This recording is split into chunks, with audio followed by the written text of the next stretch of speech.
I'm writing the screenplays together with Thomas Reitmair, and he's also directing assistant on my movies. Olaf is a very good friend of mine, and it's a pretty amazing friendship because Olaf and me, we are completely different.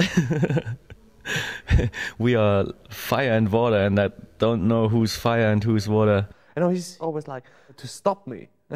If I would work alone, maybe I would go too far on many ways, you know. Now we're writing together, and we're writing really together. It's not that I just translate his ideas into a script. It's like that he got much more open.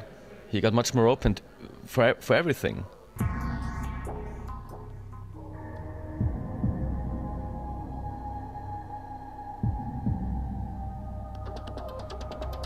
My first experience with Olaf was one in which it wasn't just a collaboration.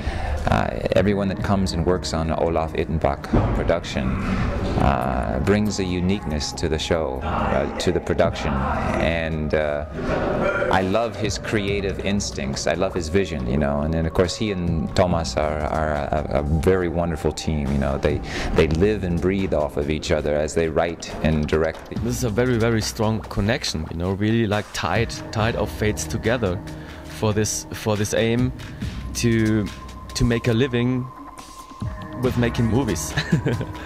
I was very impressed certainly with Olaf and Thomas.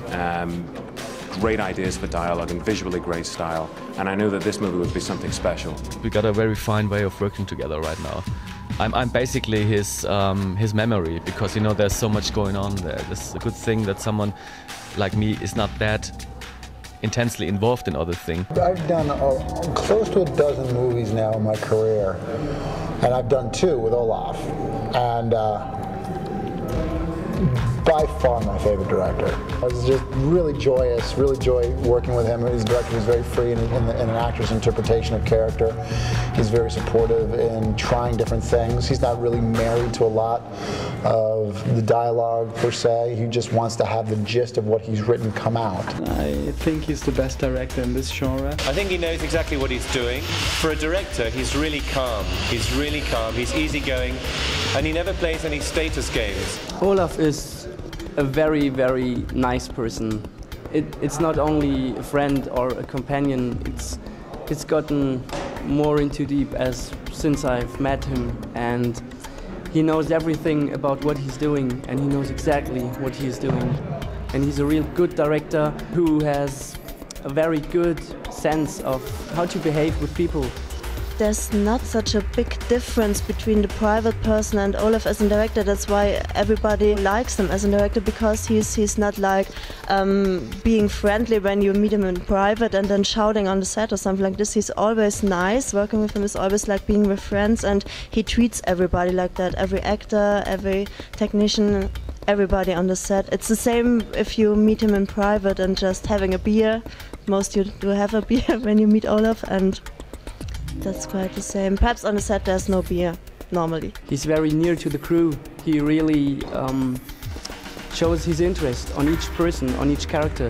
He has his vision, and he tries his hardest. He sweats, he screams, he smiles, he laughs. He does everything to enable you to find your character and give you the options. He's incredibly sweet, and he really cares about all the people on the set. He laughs a lot. I enjoy his dynamic because he's either very concentrated and really taking charge, or he's free-flowing, smiling, laughing. Never loses his cool either. He's great to work with. I hope to be doing many more Olaf Ittenbach movies because I just love his vision. Ooh, I don't have any clue what really marks an Ittenbach movie. I think this is something the audience has to decide.